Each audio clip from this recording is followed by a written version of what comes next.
very important uh, guest, an important member of my crew, without whom this movie could not be made. We'd like to introduce you to him.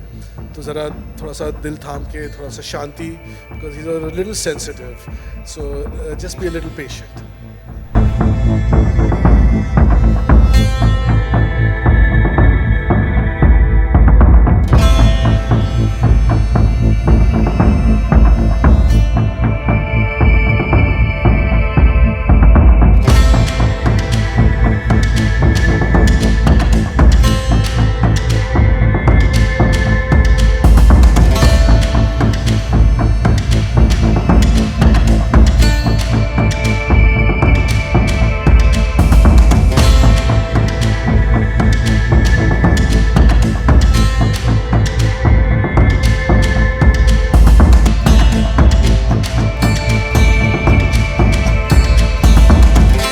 पहला तो ये कि इस film में दो नए बच्चे लॉन्च किए जा रहे हैं, बोथ वेरी टैलेंटेड।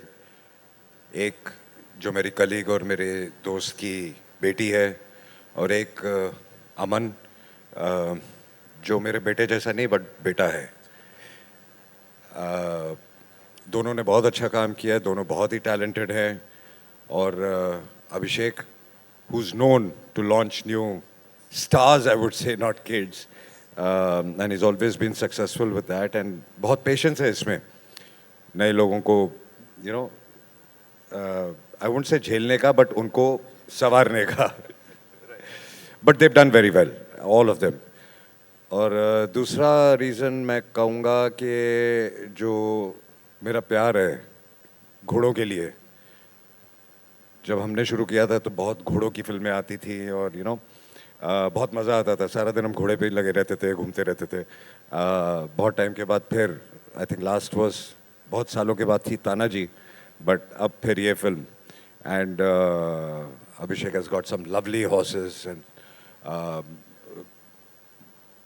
यहाँ से भी और वहाँ से जो क्रू है, जो ट्रेन किया, जिस प्यार से घोड़ों को रखा, और हम लोग 40-45-50 डिग्री नियरली उसमें जयपुर में शूट कर रहे थे, और जिस तरीके से हमारी हालत थी और फिर जो घोड़ों को जैसे संभाला जा रहा था, I think it was lovely to watch. बहुत मज़ा आया। You know, I am totally driven by the stories that I want to tell.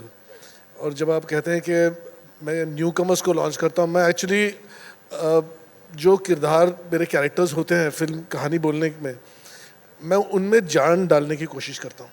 और वो ऑलरेडी वो कैरेक्टर्स मेरे लिए स्टार्स होते हैं, क्योंकि मैं जब सोता हूँ तो उनके बारे में सोचता हूँ।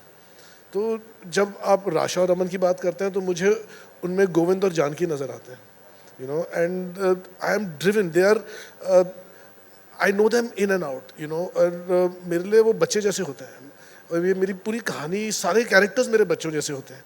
And I have to do justice to them, I have to do justice to the story, I have to do justice to every character in that film, and I do the best I can, you know. And it's you know, I think Bholenath ऊपर से साथ देते हैं मेरा। और ऐसी film बनाने के लिए ये इतनी बड़ी फिल्म है, you know, it's not a small, जैसे इट्स नॉट अ प्रोजेक्ट कि आप किसी को लॉन्च करने के लिए आप फिल्म बनाए। This are not those films, this are very passionately driven films, and you need people like Ajay, you know, because this man is, I've had such an experience working with him. When I sit with him and I talk to him, he's so grounded and he's so secure as an individual. He doesn't like, I've seen so many actors, you know, sometimes they are so insecure about so many factors that play on their mind, but he has none of that, you know. And once I have him supporting me and saying, yeah, I'm with you on this film, and it's not like he is the only, it's not a Ajay Devgan film, you know, it's Azad, and he's part of Azad, and that's the great part about him. Ki, yeah, he can fit into a film like this, he can do a singer, he can do a film with Vishal Bhardwaj and become that, he can become anything. He's a chameleon, you know, and that's his mastery on his craft. But I would really like to add one thing, you know, which I don't get the chance to express, because you know, a film like this, to mount a film like this, like I said, it's not just a project or it's not a business opportunity. I cannot do it without the support of Mr. Ronnie Screwvala. Absolutely. You know, this man is such a fabulous individual. You know, when I meet him and I can see he's achieved so much in this field and in other arenas as well.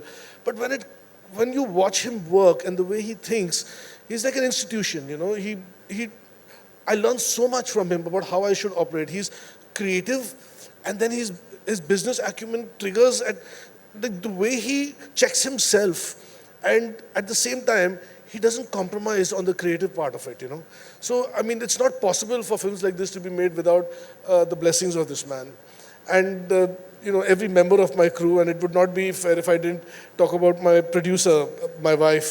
You know, I mean she's my wife, and people think यार एक ही बात है, मगर you know एक director को झेलना और वो भी आपके घर पे, और you know we actually end up being 24 hours together. So when I'm making a movie, I'm quite crazy. You know, it's very difficult to handle a person like that.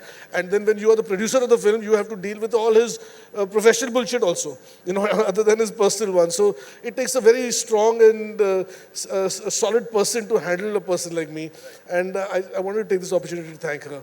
I think बहुत कुछ बदल गया, और जब हम आए थे तब एक रौनक थी. अब आज की जो जनरेशन है वो इतनी ज़्यादा तैयार आ रही है कि जो बहुत अच्छी बात है. हम तो सेट पे आके सीख रहे थे, और ऑडियंस कहीं हमको माफ़ भी कर देती थी हमारी गलतियाँ. बट आज की ऑडियंस आई थिंक किसी को माफ़ नहीं करती. तो आज आपको पूरी तैयारी के साथ आना पड़ता है, और होपफुली आई फील कि दोनों बच्चों ने बहुत अच्छी तैयारी की है, और अभिषेक ने उनको बहुत अच्छा गाइड किया है. जैसे कि मैंने पहले कहा कि मैं अमन को हमेशा डांटता रहता हूँ, वो चाहे कितनी भी मेहनत करे, मुझे लगता है कि इट्स नॉट इनफ.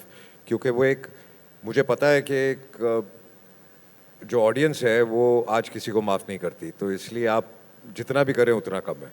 तो ये एक बहुत ज़्यादा प्रेशर है आज की जनरेशन पे. उस टाइम पे एक घोड़ा हुआ करता था, उसका नाम था चाली, जिस पे आई डोंट थिंक इंडस्ट्री में से कोई वो किसी को बैठने देता था. And he was my favourite horse, और सिर्फ मैं ही उस पर बैठता था, और मेरी ज़्यादातर फिल्मों में वही था. अब तो वो he is not a life. But मतलब वो सिचुएशन ऐसी थी कि अगर कोई डुप्लीकेट शॉट भी हो तो डुप्लीकेट को भी बैठने नहीं देगा. और उसकी चाल थोड़ी टेढ़ी थी, तो इसलिए मुझे वो बहुत पसंद था. थोड़ा अड़ियल घोड़ा था.